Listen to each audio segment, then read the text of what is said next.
one, clap. You're about to listen to a podcast full of wonder, excitement, and discovery. It's time for an adventure through Odyssey.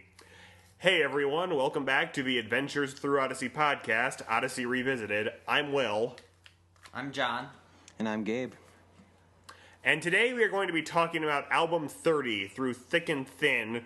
But before I do so, I want to point everyone to the Lore Lords podcast, Lorelords. This is a podcast where one of our cousins, Julia, is apparently one of the guest co-hosts or rotating panel co-hosts. I don't know the 100% thing, but you can hear her in the Quidditch episode. And I'm saying this, one, for some podcast synergy, and I would like to think it was us who encouraged her to get into podcasting. Nice thinking, Will. Okay. All right, and some housekeeping from last week. You may remember I said if someone could please mention in the comments how to fix the chess game, I would give them a shout-out in this week's episode. And that shout-out would go to Lydia Woods for helping us kind of figure out what it meant, and apparently the arguments her siblings had over this. So, did anyone besides me read that comment? Yeah, I did. Yeah, I read it. Okay. Did I pronounce the name right? Probably. I'm pulling up the page right now just to check. Yeah. Well, it's Wood. But, she won't care. Hopefully. She probably will. Okay. Hopefully not. At least people care about their names, Will. I don't think... I mean, probably not that much, but I mean... Okay, let's start. Alright, Leap of Faith, episode 399, written by Bill Myers, aired January 10th, 1998. When a word of a flood near Odyssey forces the Mulligan family to learn to stick together even through the most troubling of times. Well, I mean, we can say this is an ever-great zoo episode. I always feel like the Mulligans, they were really pushing them for a long time. And then they're just like, not really working out. I liked the dynamic. I felt like they kept adding characters to the family. It's like, oh, we're helping out God.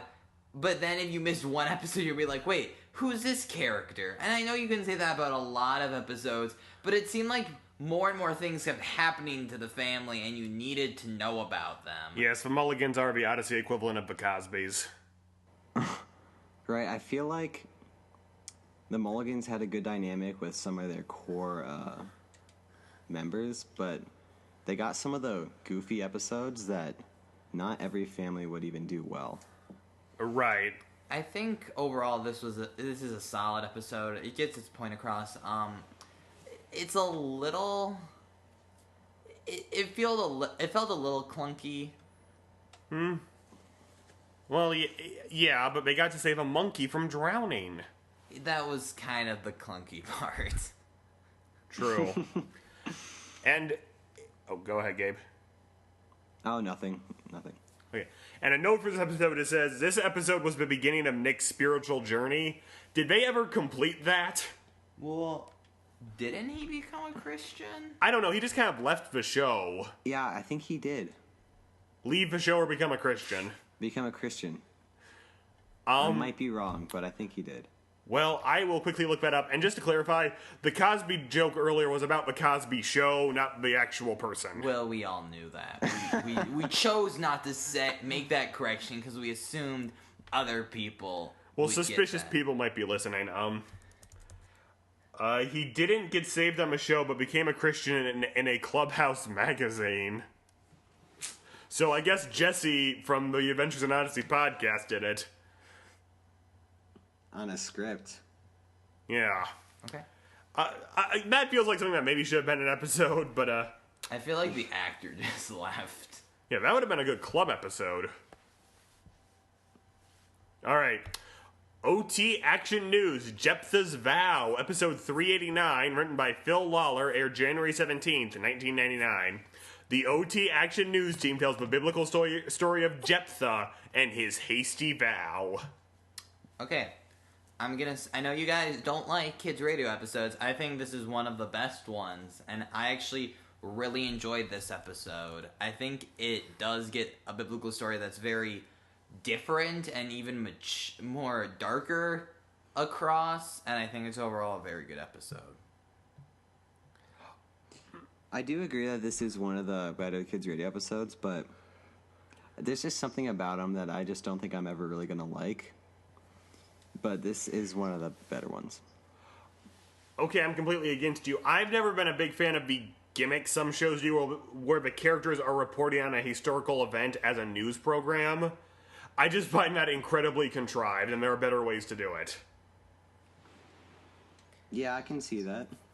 So we all have different opinions. Yes, it's a fine episode, but again, it's a kids' radio episode, and isn't this one that ends with someone getting sacrificed? Yeah. I don't quite remember what happened in the Bible, John. Would you like to... Yes, Jephthah made a vow that if God allowed him to win the battle, he would sacrifice the first person he saw come from his house. He assumed it would be a servant. It turned out to be his daughter. Wah, wah. Okay. And I know there's a bunch of biblical, questioning. Did he actually kill her, or was it, a sacrifice where, she be, dedicated to the Lord, so, she could never have children? Yes. There's questions in the Bible, but either way, it meant Jephthah's family line was over. Yes. Interestingly, in this episode, Jesus is voiced by Corey Burton, who played Crying Brian Dern, so just let that sink in for a second. Fascinating. Sorry, just wanted to throw that in there. Okay, No Bones About It, episode 390, written by Wayne Varallo and Marshall Younger, among others. So how many people wrote this episode? Just keep going. I know. Originally aired January 24th, 1998. Too many cooks. Too many... sorry. That wasn't even funny. Well, apparently 7 people wrote this episode. Dwayne Oswald finds that he believes what he believes to be Bigfoot's bones, but Bart Rathbone tries to take them for profit. This is a interesting episode. It's funny, and it does get an interesting point across. I feel like it has an incredibly stupid premise that, they're opening this Bigfoot thing and, oh, we have the actual bones, and, no one noticed they were plaster until right before. I mean, it's a funny little episode, but incredibly stupid. Right, I think it could have been done a lot better without making it so gimmicky. Yeah. And the ending where it's The Legend of Bigfoot's Cave, some Odyssey produced indie film. Yeah. I can just imagine young Wit running into that, but that's not really the point. And it's of course a Bart tries to get money episode. Much like the episode where Trent finds money in the woods. Or Isaac. Or whoever it is. Bart was around so long, he basically interacted with every Odyssey kid. Yeah, basically. It is, although, nice episode about greed, maybe a little weird just because it's Bigfoot and why everyone's so willing to go along with it. But, still not as bad as the Indian episode. The Joke's on You, episode 391, written by Marshall Younger and Phil Lawler, aired January 31st, 1998. To help bear one another's burdens, Julie tells Dwayne Oswald that he's funny, with some seemingly tragic effects. Well... Okay, chalk up another stupid episode. I feel like he gets his point across, but the fact oh, you're funny, and now he's doing a comedy routine, and no one tells him that, you're not that funny. He's telling jokes to everyone. Someone's gonna say it, and it doesn't even really make sense. That I feel one kid's just gonna be someone tells him, oh, that was funny, and now he's gonna go on and try to be a comedian. I mean, I could be wrong, but it just seems like it's super over-exaggerated. Yeah, I think it definitely is over-exaggerated, and it's just unrealistic. Because, okay, he could be kind of funny, but if if you're a good friend or a parent, you might tell them, like, yeah, like, you're funny, but you might want to stop putting this much into it. Well, I'm glad, we finally have Dwayne's dad telling him he's not funny. The magic act thing at the end's a little weird, because are kids even into that sort of thing anymore? Magic? Well, cheap magic tricks to perform at a talent show. Well, like... At a young age, maybe. Yeah, they're like in junior high. Still feel like that's in range. And it seemed like he was doing more complicated tricks after, but you probably have to do simplistic tricks for a radio show. Well, yes. Where you can't actually show the magic tricks, so you have to describe a magic trick that everyone knows. Yes, well, I'm just surprised Mr. Whittaker didn't tell him he wasn't funny. And this is when Whit's around, so... This is after he goes to the Middle East, so... But, anyway... When in Doubt, Pray, episode 392, written by Doug McIntosh, aired February 7th, 1998. Mandy Strasberg and Eugene use the imagination station to see how God has answered prayers in the past in very different ways. Okay, I wish they would have more imagination station episodes like this, better more anthologies. Yeah, I always feel like the anthology episodes are pretty interesting. Yeah, I also liked that it was a different combination of characters with Eugene and Mandy. I mean, older Mandy probably would have fit better with Eugene, but yeah, young Mandy specifically. Yeah, this is when Mandy was still really young. Yes, although she seems to get inexplicably younger in an episode later on, but we'll get to that. It's a very good setup story about prayers, and this is the first episode to actually feature Mandy, so... I guess you could say it's a good combination of characters, but we've never seen Mandy with anybody else at this point. Yeah. I also like that they did give an example that, prayer isn't always answered the way people want it to be. Absolutely. Like with the guy, William Tinsdale, was it? Yeah. Getting burned at the stake. Oh, yeah. That's not something to say, oh, yeah, about. What, we're talking about witch hunts in my history class. Yeah, but William he was never claimed for being a witch. Okay, but there were still burnings. Let's move past this. You're going... All right. Poor Loser, episode 396. Written by Marshall Younger, aired March 21st, 1998. Eugene has met his match when it comes to chess, but it's from an unlikely source. Bernard! Meanwhile, Heather gets annoyed when her volleyball team keeps losing. I actually think this was a really funny episode. I know some people think it's kind of cheesy, but I thought it was really funny. I think it's really funny. I also think it's a little cheesy, because this is a plot that a lot of things do, where it's like, oh, the smart guy has something like a game, usually chess or something like that, and oh, this one character that's not known for being that smart can beat him at it. Well, yeah, but the episode certainly makes it feel like he's winning every time by pure luck. Like, when Eugene has the video and he's panicking, he notices that he doesn't seem to have any rhyme or reason, so I think Bernard keeps winning by pure luck.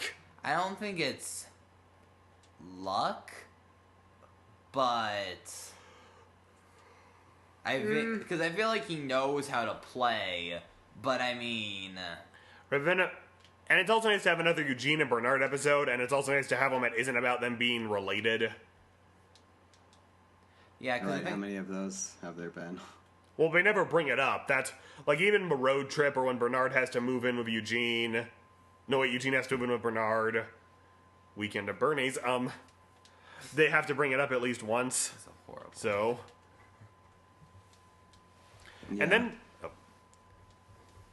And then we've got the volleyball team subplot, which... What? I don't even remember that. The volleyball team's always losing and the girl's really mad, so she tries to overtrain them. Here's the thing, Here's the one problem. I feel like that's something you do if you're not doing that well. Well, yeah, but it was just her, not the coach. Right. Here's the problem, though. In a lot of sports like that, that's what you do to get better is train a lot. Well, I know it's what you do, but the point of the episode was supposed to be she was working them so hard that it wasn't fun for them anymore. Wait, the theme was losing gracefully? Yeah. I feel like saying, oh, I'm upset that we're losing, let's train harder, to win, I don't think that has anything really to do with losing gracefully. It's not supposed to. That's the point of the episode. That she was so fixated on winning, she forgot the point of the game. Oh, you mean to have fun? Yes. That's always lame. No, really, the reason a lot, like, if you're playing in junior high or high school, it's really to win. I'm sorry, Right. but that's usually how it goes. Yeah, in elementary school, yeah, have fun. But when you get to that level, yeah, you want to have fun, but it really does kind of become about winning. Yeah, if you're in even a slightly competitive league. Yeah. Yes. And also, before the last thing I'll say is this episode has a terrible message about losing gracefully because neither Heather or Eugene really seems to learn that lesson because Eugene runs off jubilant after he wins and doesn't really learn anything, and then Heather may just kind of leave it hanging. That's what I was saying. Well, yeah, but I was saying in terms of the message, I was saying this in terms of how it delivers the message. You were like saying, well, technically it is kind of about winning, but Okay, whatever. you're just a competitive person. So are you, and it's not worth it. I'm to not me. I'm not a competitive person. I'm quite Hey, reserved. Gabe, don't you think Yes. Will's pretty competitive? I think he can be. I mean, if we're playing Mario Kart, then I don't think he is. Right, But but that's some things. when we play a trivia game... Yes, I have gone flying across the Sherlock table. Holmes. Yeah, Sherlock Holmes! Okay, can we drop the family inside jokes? But yes, I have gone flying across tables before. We'll So drop the family inside jokes when you stop dropping Okay. the family inside that wasn't a jokes. family inside joke. I went sliding across the table. That's a pretty. I think everyone can envision that. You literally just said stop the family inside jokes. Okay, Tornado, episode 397, written by John Fornoff. Segway. Yeah. Aired March 28th, 1998. While the Rathbones are busy making money off a tornado alert in Odyssey, their house is destroyed by the storm. And let's just all say it, if this episode were made today, it would be a hurricane. Yeah, pretty much tornado episodes are now hurricane episodes, which I get. Hurricanes are a big deal right now, but, you know, they can deal about the same amount of damage, I feel like. Yeah. Well, actually, hurricanes probably do deal more damage, but like on a widespread scale. But I feel like tornadoes can devastate an area. Okay, I'm not gonna get into the logistics of natural disasters. So let's talk about the episode. Yes, so this is way younger Mandy. I think it's about the same age. Well, compared to maybe. the last episode, she's carrying around a doll. So I don't think it would be that surprising to see she's that young in the Imagination Station episode. I feel like it's still about the same age. I guess you're probably Yeah, right. I feel like they might have been trying to portray her a little bit younger to maybe see which one stuck better, but not too crazy. Yeah, it's not like maybe it would have been a year at most, but I mean, because in the Imagination Station one, she did cry when they were burning the guy at the stake. Well, I think anyone would do that. I don't know if I mean, a little kid's more inclined to do that. I don't think maybe I'm wrong. I don't think like a junior high person would cry over a fictional person dying that they know is not real in front of them when they're like 12. Maybe I'm wrong, but we can't really test it since we don't have an imagination station. Or do we? Maybe the Oculus Rift is the Imagination No, Station. it's not. Okay. No. Overall, I think this is it's a pretty good episode. I get the point where, you know, sometimes people get really mad and they forget that Right, but they this should be kind to people. Well, this is also the point. Bart's done way scummier things than make money off the tornado. I'm not sure why this is when everybody turns against them. Right. I also feel like, I mean, I do feel like it's pretty scummy to do that. I'm sure it happens more than we want to admit. That is probably true. Like, I feel like that does happen, where it's like, okay, we're gonna jack up prices because we know people are buying it. It's called supply and demand. Right. Demand... Well, wait, never mind. We know what you meant. Unless it's ridiculous jack up, that's not really frowned upon. Right, and then when they kick him out of the shelter and don't let his family in, that's kind of when Okay, guys, you've crossed a bit of a line about being mad. The Rathbones have more been in their right to sue the shelter. Yeah. Okay, maybe not in the right to sue the shelter, but they could see. Would they? They don't. Would, but they don't. They might not have the right, but they. Well, yeah, but they could. But Yeah, I don't think the shelter can refuse people.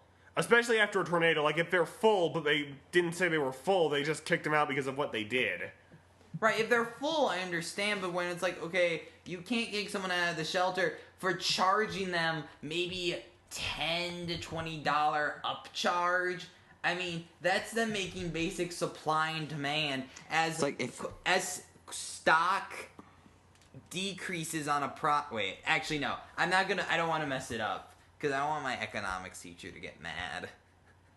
But this is kind of the same idea if you've ever been in a sports stadium where you can't take water and then the water is just like $6 a bottle because it's the only place you can get it. I feel like if he was like upcharging relief supplies like for people whose houses got destroyed, I would agree. But doing it like, oh, flashlights are this much. Yeah, and Bart says if you don't like it, go somewhere else. Right, if they're the only place willing to be open and risking having a tornado hit them, I mean, it's still like a scummy thing to do, but, I mean... Right, and of course, it's surprising how many people call in to ask if Whit's End's okay, but if you think about it, Whit probably has the best storm shelter, because he's got that secret room in his basement. Yeah. You could stack dictionaries like all the way to the ceiling. Yes. The wall of dictionaries will protect me. That dictionary money. Yeah. And then eat some applesauce. Yeah. Oh dear. Whit's End probably has like super high fortification. It didn't blow up when there was an explosion underneath it. Because God protected it. I know it caused a little structural damage later on, but I mean... Yes, which caused Jason to fake his own death, but we'll get to that. And then Mandy's big sacrifice at the end, which is fine, but then Bart buys back the doll, but the doll couldn't have been that expensive. Right, the doll wasn't that expensive, but Jack Allen gave her a great trade-in value because of the good cause. Yeah, that's actually a good point. I feel like Jack Allen would have been compassionate to the Rathbones, although he doesn't really do anything. Anyway, we've talked enough about this episode. A Case of Revenge, episode 398, written by Phil Lawler, aired April 4th, 1998. Jared DeWitt wants to get even with Rodney Rathbone, so when a series of criminal acts start up in Odyssey, Rodney is the first to be blamed. I feel like it's an okay episode. I feel like it's a little bit forgettable, honestly. That is true. I listened to it in prep for this podcast. I still don't remember what happened. Like, I remember the end, he falls into a well. But that's all I kind of remember about it. And then I do like that it's like Rodney kind of the, I mean, I'm not going to say dumb bully, but not really smart. And you have Jared DeWitt, who is more of a smart guy. So I like that part of it. Jared's kind of, he's a smart crazy. Yeah, I think I think it's one of those things where maybe Jared is super smart, but he's so smart he starts worrying about everything. They at least give Jared a reason to kind of start suspecting Rodney. It's not out of nowhere just for the sake of the plot. Yeah, that's good. Yeah. And then, of course, Rodney falls down a well again. Because I think that happened way earlier on. No, he got trapped under a barn. Well, something fell on him, so... So I guess we don't have a lot to say about this unless Gabe has more to add. No.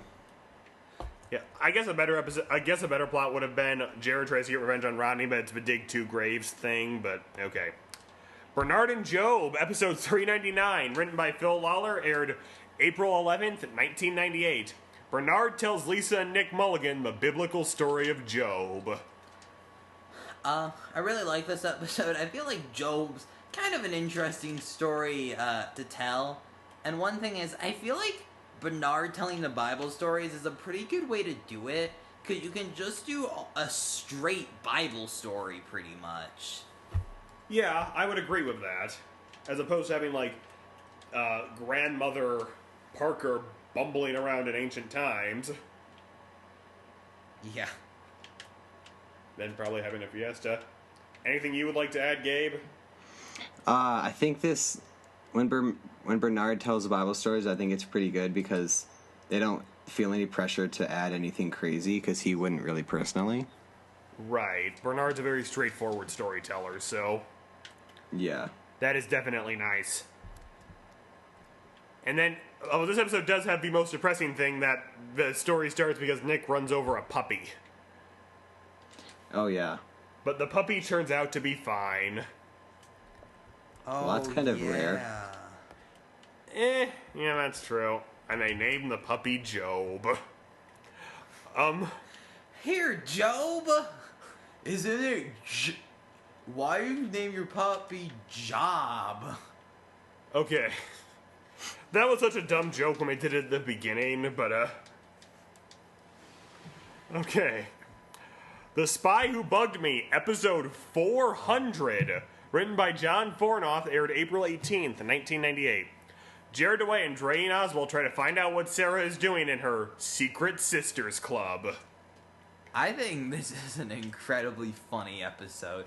Again, a little stupid, because I don't know how many boys would try this hard and use this much spy equipment to try and sneak in on a girl, like, because this is a multiple day thing. Well, because they couldn't have kids uncovering a government conspiracy by a television company. Yeah. When has that ever happened in Odyssey?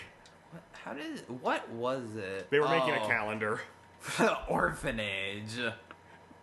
Whoa! They had to make it like the most innocent, righteous thing physically possible so the boys looked even worse.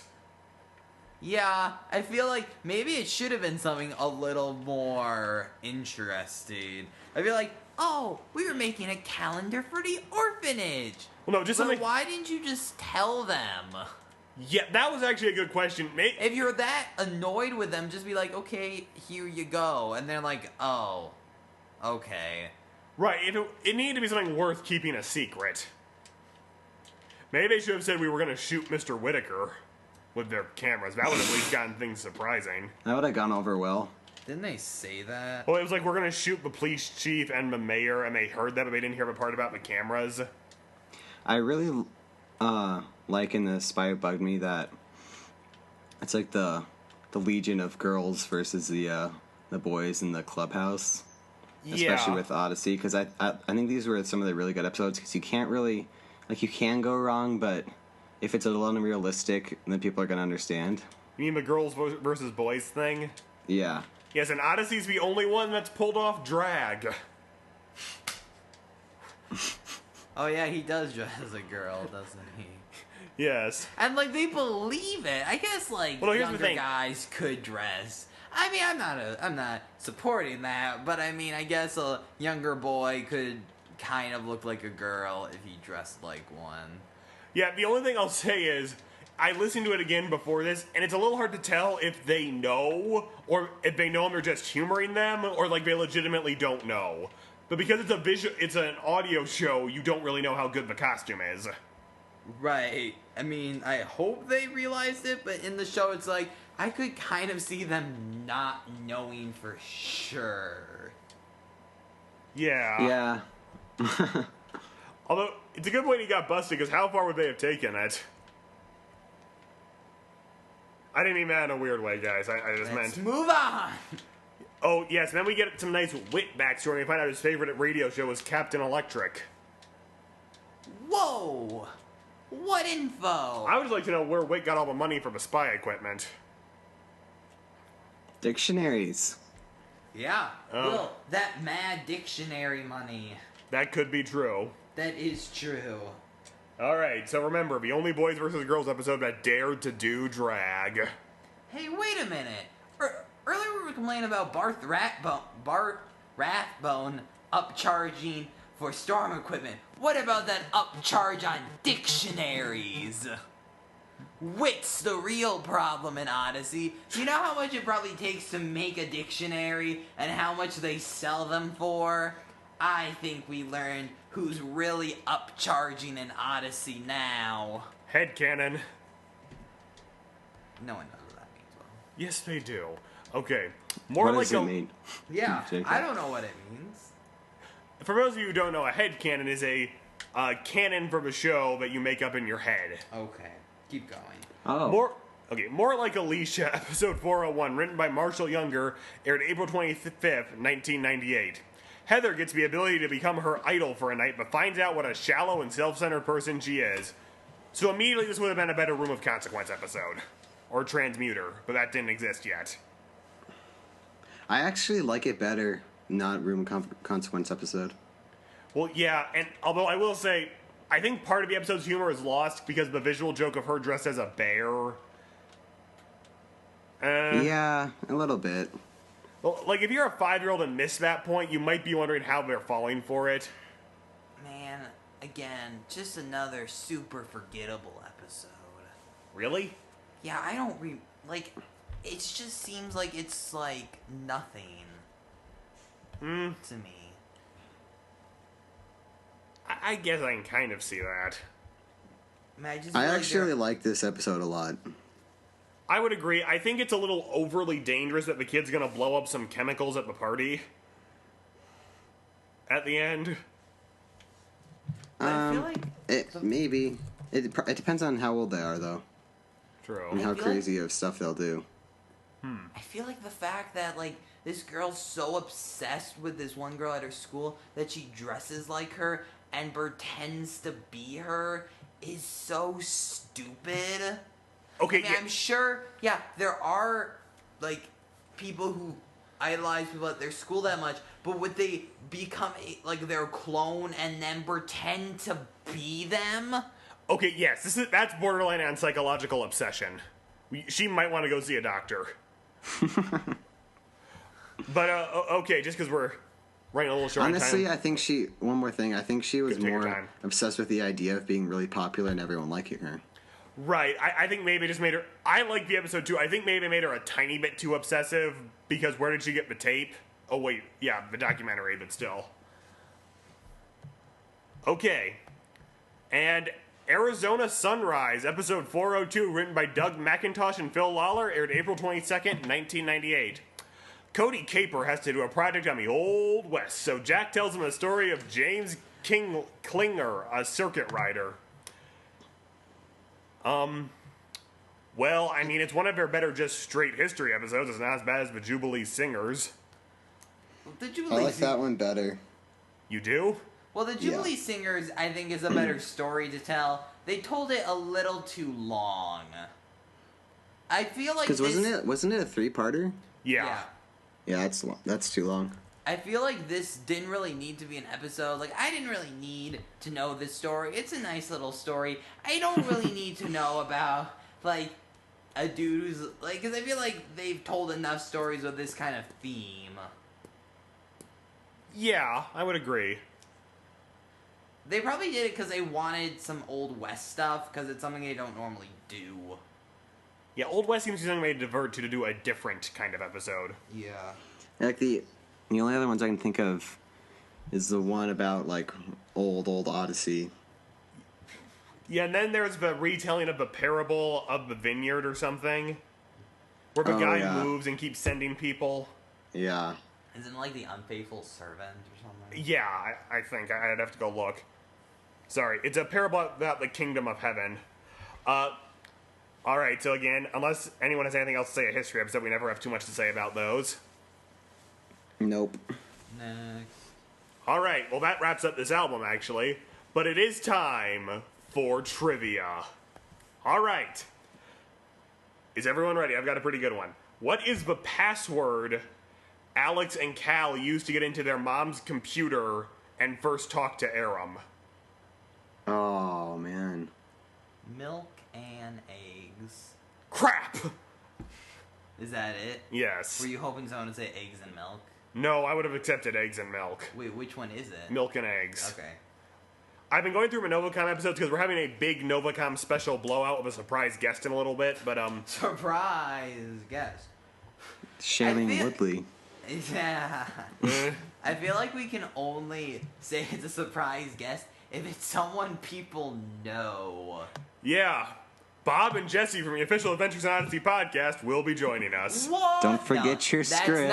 That's not true. They know we're kidding.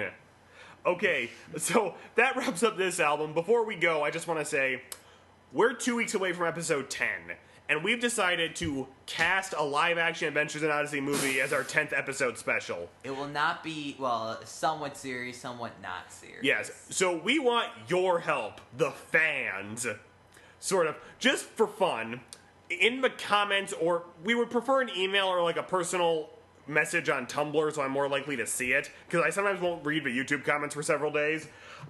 Write down who you would cast. You don't have to cast everybody, just cast who immediately comes to mind. And, this can be just out there, since, Odyssey movie will most likely never happen. This is just for fun. Just go wild. But I wrote my fan script for an Odyssey movie. Well, it will never see the light of day. All right, so where can you send those? Well, we prefer either Tumblr at an Adventure Through Odyssey, adventurethroughodyssey@gmail.com, or if you're watching this on YouTube, you can leave it in the comments.